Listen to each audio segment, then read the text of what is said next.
can start. Yesterday we didn't have any session.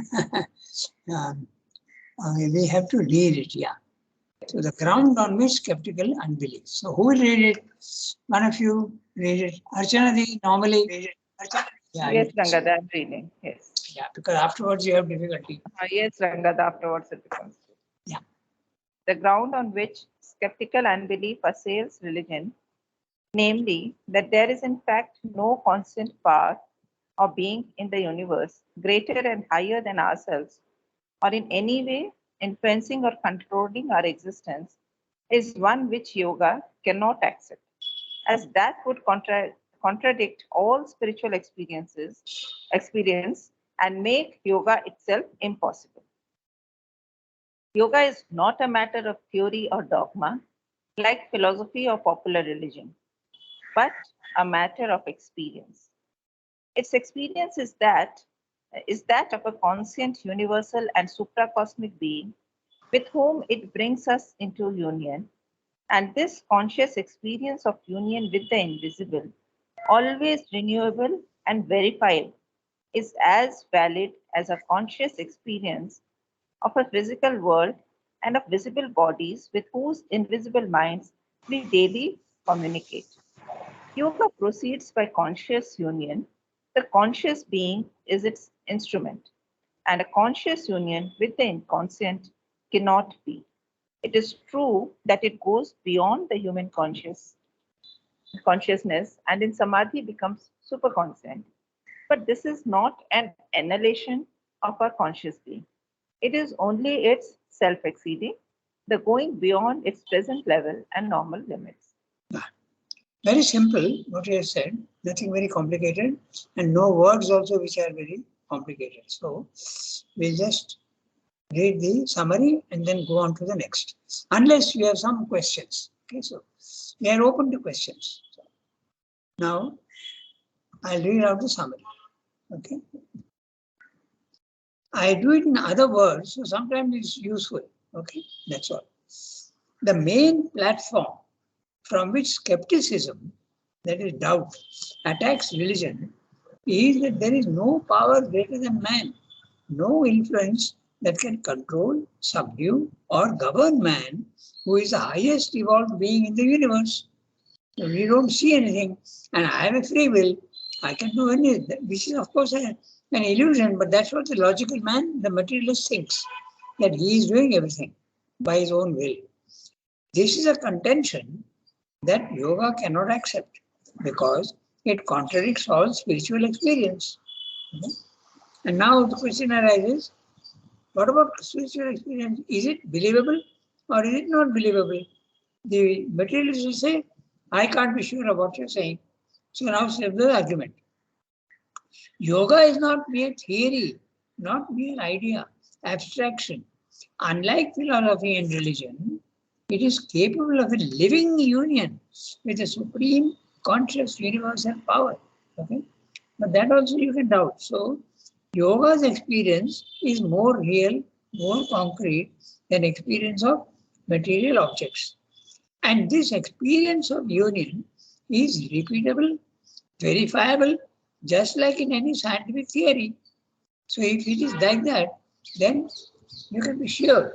If repeatability is there, then and verifiability, it agrees absolutely with the scientific theory, the scientific method of investigation. So then there is another very interesting argument that Sharma is giving. Do we not communicate with the invisible minds of others for which there is no physical proof? Now this is very interesting. If the materialist doubts, then you can tell him that what about in the physical world itself?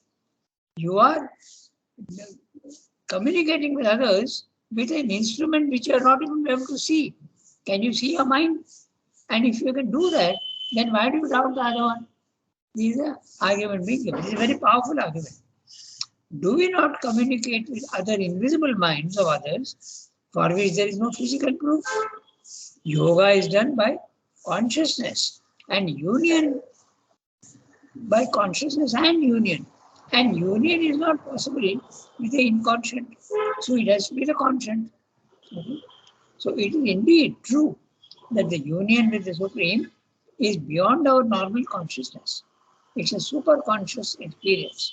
But it is not an annihilation. Annihilation means it's not a cancellation, not a vacant, uh, not a vacant thing. Okay, that's what it's saying. So it's very, the one thing to be noted here is an argument that if the materialist doubts, I have no proof, then you can also tell him that what about the proof of the in the physical world? Your mind is communicating with the other minds, and you don't even know what mind is. Is there any proof of the mind? There isn't. So why do you doubt this? That's an argument against the materialist. Okay, so you can now go to the next one. Even if the Supreme be capable of relations with us. So, next one, who will read? Suki can read, or Yasmin. There are only 4 of you today. So, yeah, okay, go ahead. So far, then, all yogic experiences agreed. But religion and the yoga bhakti go farther. They attribute to this being a personality and human relations with the human being. In both, the human being approaches the divine by means of its humanity, with its emotions, as it would approach a fellow being, but with more intense and exalted feelings. And not only so, but the divine also responds in a manner answering to these emotions. In that possibility of response lies the whole question. For if the divine is impersonal, featureless, and relationless, no such response is possible, and all human approach to it becomes an absurdity. We must rather dehumanize, depersonalize, annul ourselves insofar as we are human beings or any kind of beings.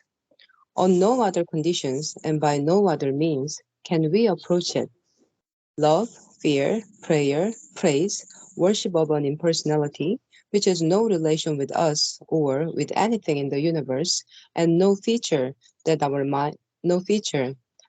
minds can lay hold of, are obviously irrational foolishness.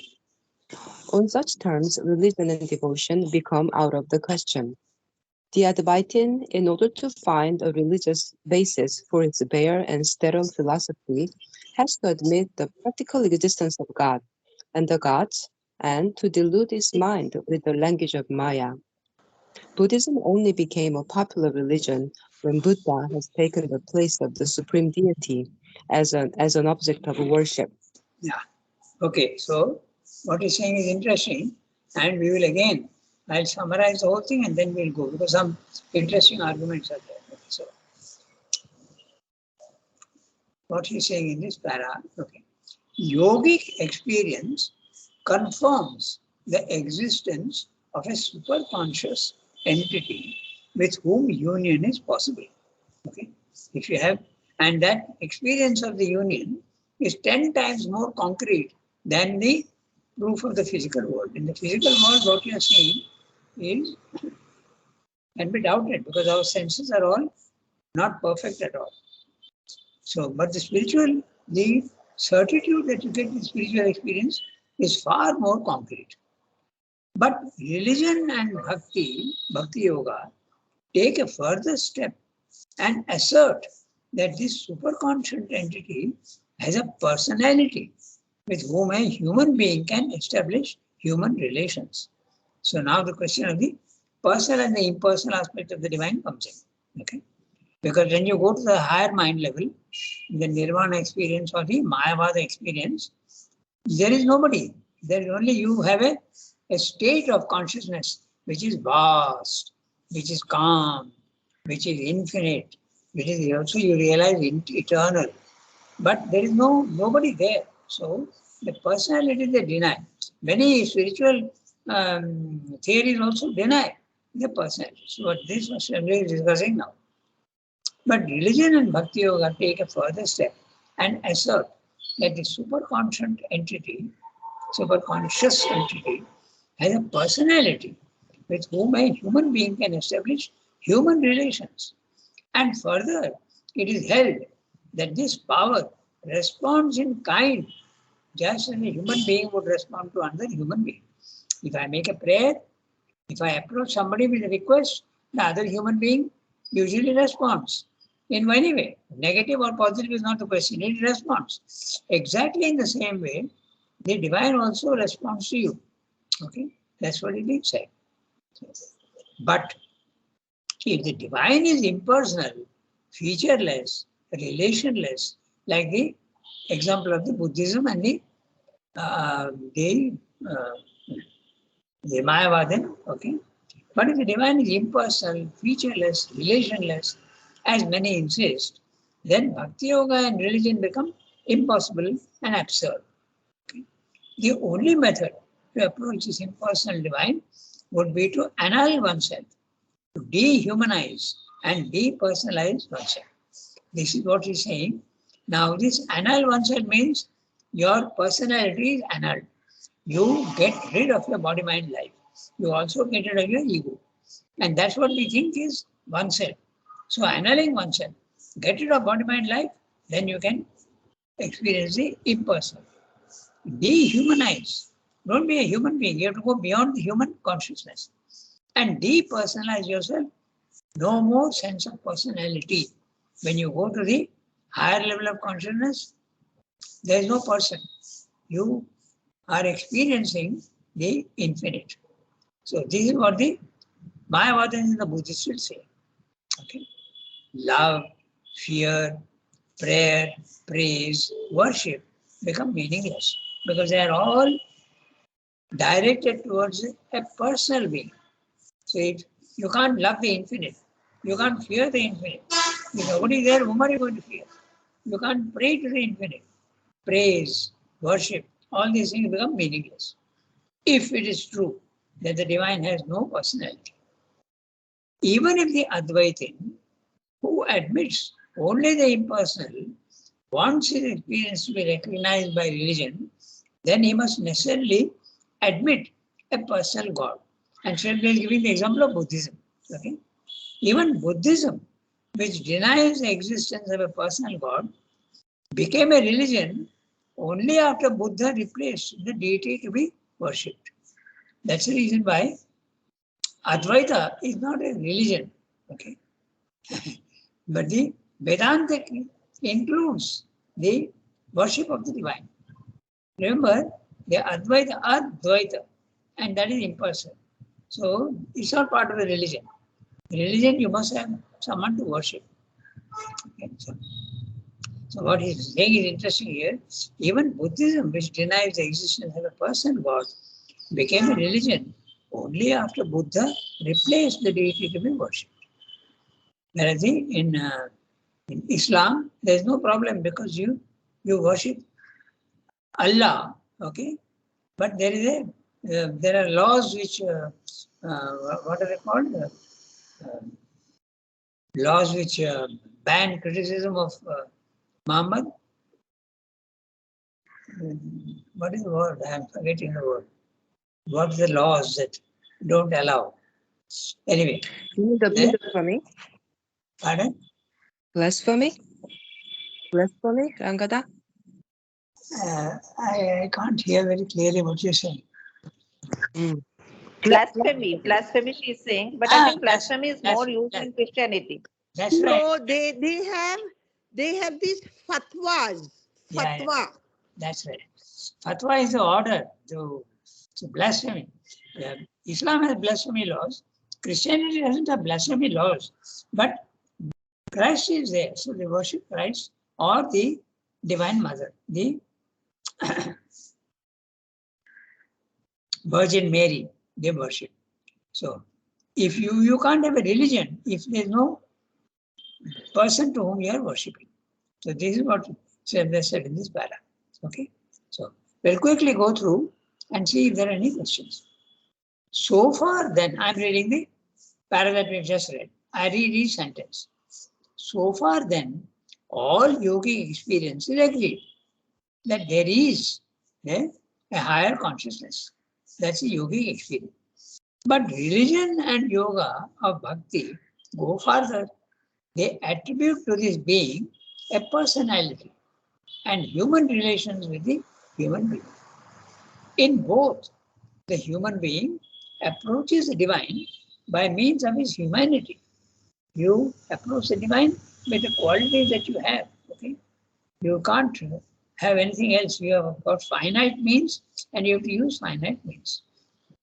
Approaches the divine by means of his humanity with human emotions, as he would approach a fellow being, a friend, or another man. Okay, but with more intense and exalted feelings. That's the only difference. But, and not only so, but the divine also responds in a manner answering to these emotions. There is experience of many, many people. When you pray to God, there's an answer. The answer is always there, but everybody does not receive the answer. But there are many, many who do receive the answer. Yes. But the divine also responds in a manner answering to these emotions. In that possibility of response lies the whole question. For if the divine is impersonal, featureless and relationless, no such response is possible, and all human approach to it becomes an absurdity. Now suddenly an argument has come up in my mind, okay? If you shout, okay, and there is nobody to who you are shouting, but there can be an echo, the echo can come back to you. So if you use an argument, but the difference is the echo which is coming back from the impersonal, it is your own prayer that is coming back to you. But in the other one, in the religious one, it's not your own. It's a response of the divine. So that argument also fails. So what Swami is saying, if someone argues against that, okay, that impersonal also can respond. Someone, she say, oh, no, it is not that the impersonal cannot respond. The impersonal can respond. So how, if you ask, you say, well, what about the echo? In a mountain range, you shout and there is a response. But that response is your own prayer, not the response of the divine. It's only there's no response from another being. It's your own thing that is coming back to you. Okay, so that's the argument, wrong argument. You just walk up to me, that's why I just mentioned it. Okay, so in that possibility of response lies the whole question. For if the divine is impersonal, featureless relationship, no such response is possible, and all human approach to it becomes an absurdity. So what do? You have to dehumanize yourself. If you want the impersonal, you have to yourself become impersonal. Human personality won't do. So you must rather dehumanize. Go beyond your human level. Depersonalize. Get rid of your personality. And that has in the spiritual plane, it has got two meanings. One, your person is your body, mind, life. Get rid of body, mind, life, but also ego. Okay. Annul ourselves is the ego. So all these you have to get rid of, then you can communicate. Insofar as we are human beings or any kind of beings. On no other conditions and by no other means can we approach it. This is the argument of the Advaitin and the Mayavadin and the Buddhists. Love, fear, prayer, praise, worship of an impersonality which has no relation with us or with anything in the universe and no feature that our minds can lay hold of are obviously an irrational foolishness. Naturally. On such terms, religion and devotion become out of the question. So that's why the Mayavadin, they condemn all religions. Okay? The Mayavadin, the Buddhists, and the Advaitins also. They say the impersonal is the only truth. The Advaitin, in order to find a religious basis for its bare and sterile philosophy. Why is bare and sterile? Bare because there is no emotion. And if there is no emotion, it's a very dull and dreary thing. It's a monotone. There is no color, there is no emotion, there is no drama, nothing. It's a very, very bare and sterile. Why is the word sterile? Because the very world you are cancelling. Sterile is an adjective which describes a land which cannot produce anything. Okay, and in all the three, Advaitin, Mayavada and Buddhism, they say that the world is unreal. Okay? So it cannot, there's nothing. The world cannot give you anything. So it is sterile. Okay.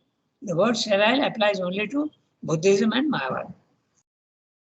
Has to admit the practical existence of God and the gods to delude his mind with the language of Maya. So Buddhism only became a popular religion when Buddha has taken the place of the supreme deity as an object of worship. It's the same in Islam also. They also believe in the impersonal aspect of the divine, but they have blasphemy laws. You can't. So the impersonal is being replaced by Allah, who is a messenger of God. He may be a messenger, but he is a person. And you can pray to Allah. And when you are doing that, then again the personality comes in. Therefore, it can become a religion. It's not a philosophy. There's a mixture there. Okay? So we have two paras. Rangada, Yeah, tell me. that means, Rangada, for any religion to take form, there has to be a conception of personal God. Yes, that's right. Without personality, the religion cannot develop, right? That's right. That's what he's saying. And that's true. That is what I just, it struck me. That's why I was just. Yeah, exactly. That's what he's saying. All religions must have a personal God. Another thing, But Rangada, the Jews don't have one. Pardon? The Jews don't have a personal God. Okay.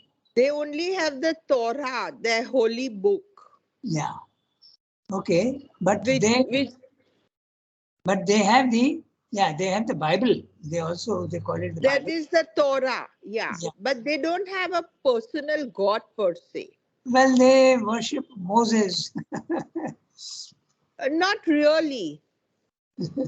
If you go to the synagogue, you will not find anything except the Torah, Okay. their holy book. Yeah, that's true. And now, what about Zoroastrianism? What about the Parsi Zoroastrianism? We believe in the divine, which is the Ahura Mazda, Yeah. or Ormuz, as Sri Aurobindo calls him. Yeah. And Lord Zoroaster is the prophet. Yeah, that's right. Just like in Islam, Muhammad is a prophet. Yeah. That's right. Oh, But anyway, but the Judaism has the Old Testament, and it has God. So Judaism and Islam, they are called monotheism. So because they worship only one God, who's in the God of the Old Testament, the one who gave the 10 Commandments to Moses. So I think they definitely have a personal God, but the only one God though, not the many. the human mind is not possible it's not possible to concretize the impersonal. So you must replace that infinite and the impersonal with a personal. So that's what I'm saying here about Buddha, and also other religions also exactly the same thing. In Islam also, if they don't believe in Muhammad, then why will they have the blasphemy laws? So there is always a replacement like that. It's very clear. But in our, it can be a philosophy, but it can't be a religion in the normal sense of the word. That's what it is. Okay, so you can go to the third para. We have time today. We have got 15 minutes more. So now who can read? Jasmine, you can read. You have the text? Sorry, I don't have the text. Okay, then Kiran can read. Yes, Rangada. Okay, go ahead. Even if the Supreme be capable. Even if the Supreme be capable of relations with us, but only of impersonal relations.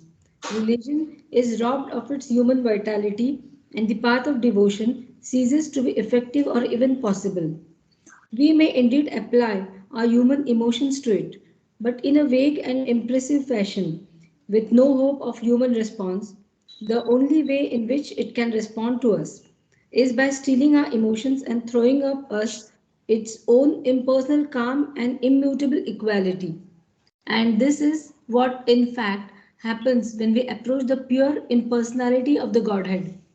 We can obey it as a law, lift our souls to it in aspiration towards its tranquil being, grow into it by our emotional nature, shedding from us our emotional nature. The human being is in us is not satisfied, but it is quieted, balanced, stilled. But the yoga of devotion, agreeing in this with religion, insists on a closer and warmer worship than this impersonal aspiration. It aims at a divine fulfillment of the humanity in us as well as of the impersonal part of our being. It aims at a divine satisfaction of the emotional being of man. It demands of the supreme acceptance of our love and a response in kind. As we delight in Him and seek Him, so it believes that He too delights in us and seeks us. Nor can this demand be condemned as irrational. For if the supreme and universal being did not take any delight in us, it is not easy to see how we could have come into being or could remain in being. And if He does not at all draw us towards Him, a divine seeking of us, there would seem to be no reason in nature why we should turn from the round of our normal existence to seek Him. So they are establishing many arguments for the having relations with the divine. And there is also another thing, human beings have a body, a vital and a mind.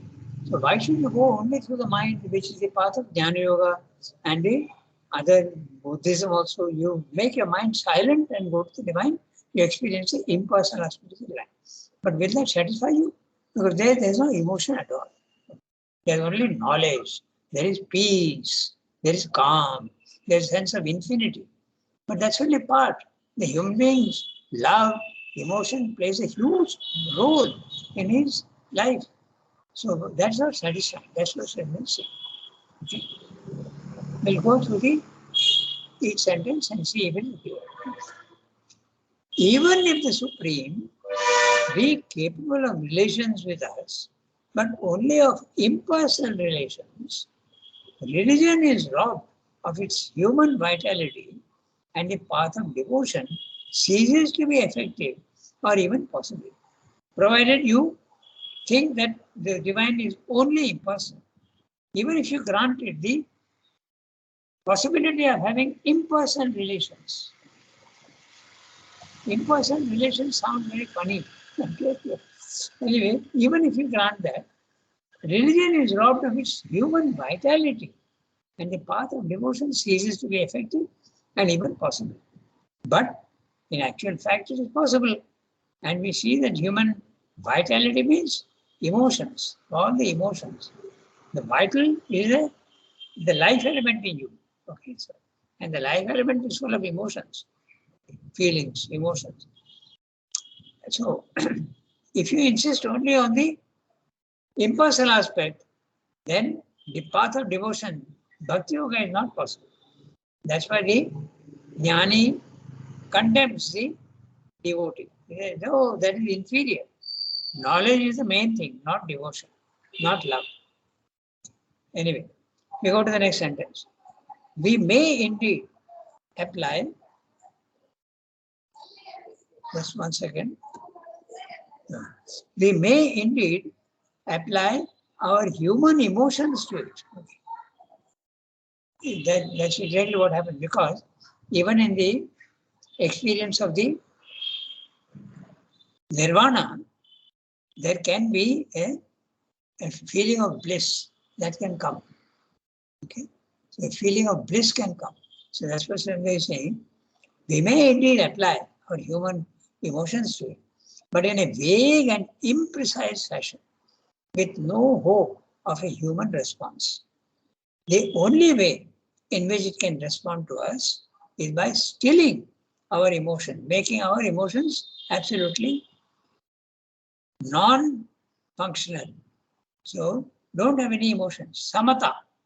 Don't have depression, don't have happiness also. Just quiet. Because all these things are making a movement in your vital. Liking, disliking, attraction, repulsion. Okay. Happiness, unhappiness. So the movement actually becomes an obstacle. So don't have any movement in the vital at all. That's the idea. Samatha. But in a vague and imprecise fashion, with no hope of a human response. The only way in which it can respond to us is by stilling our emotions and throwing upon us its own impersonal calm and immutable equality. And this is what in fact happens when we approach the pure impersonality of the God. We can obey it as a law, lift our souls to it in aspiration towards its tranquil being, grow into it by shedding from us our emotional nature.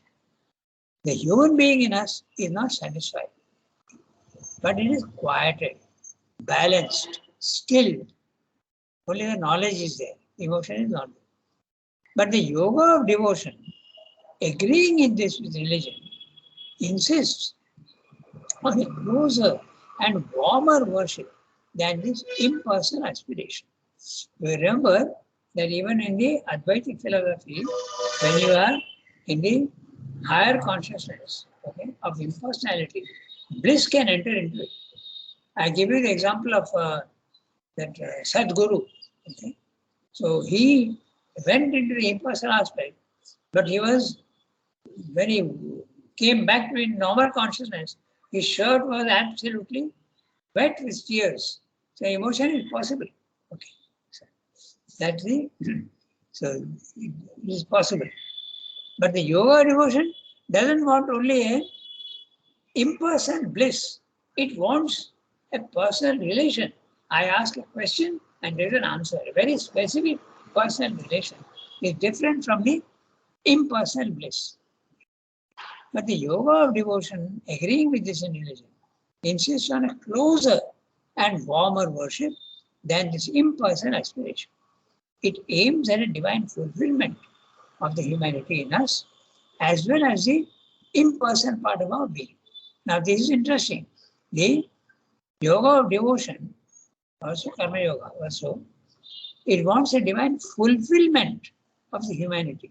And the humanity consists of your body, your vital, and your mind. So why should you go only through the mind? You can also go through the vital, and that also needs to be fulfilled. So fulfillment of the whole being. And that is what Srivanda also insists all the time. Fulfillment of the mind is when you have knowledge. Fulfillment of the vital, the emotional part of you is when you have bliss and satisfaction. Okay? When you have ananda. The fulfillment of the body is when it becomes free of all its limitations. In other words, no illness, no death, and also no defects, imperfection, and also lack of energy. That also is a defect in the body.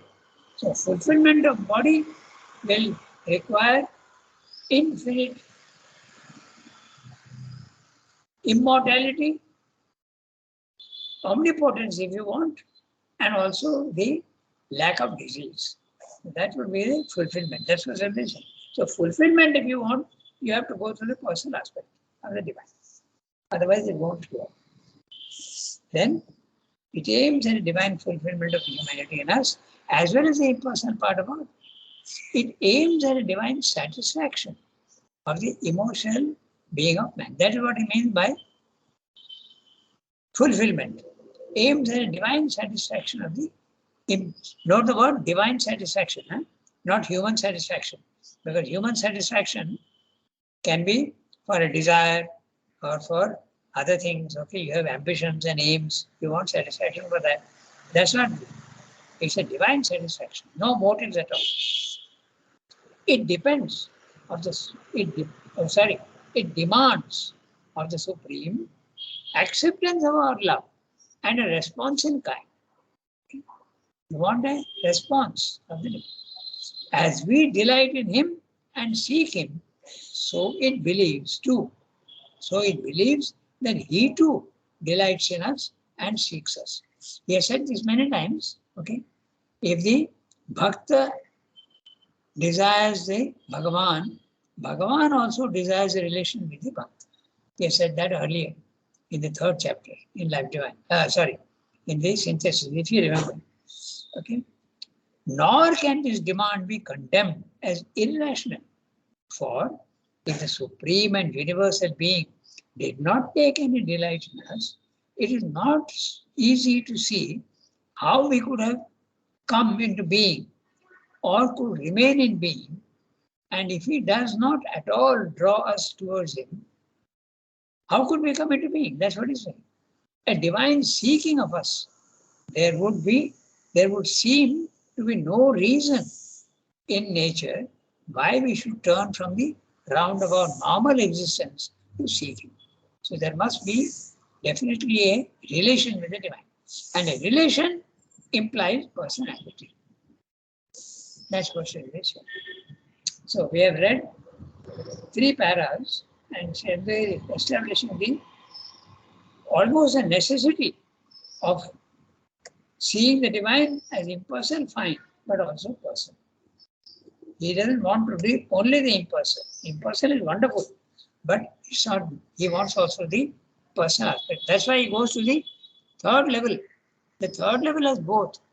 The 2nd level of the spiritual plane is normally only the impersonal aspect. Okay. So, yeah, tell me.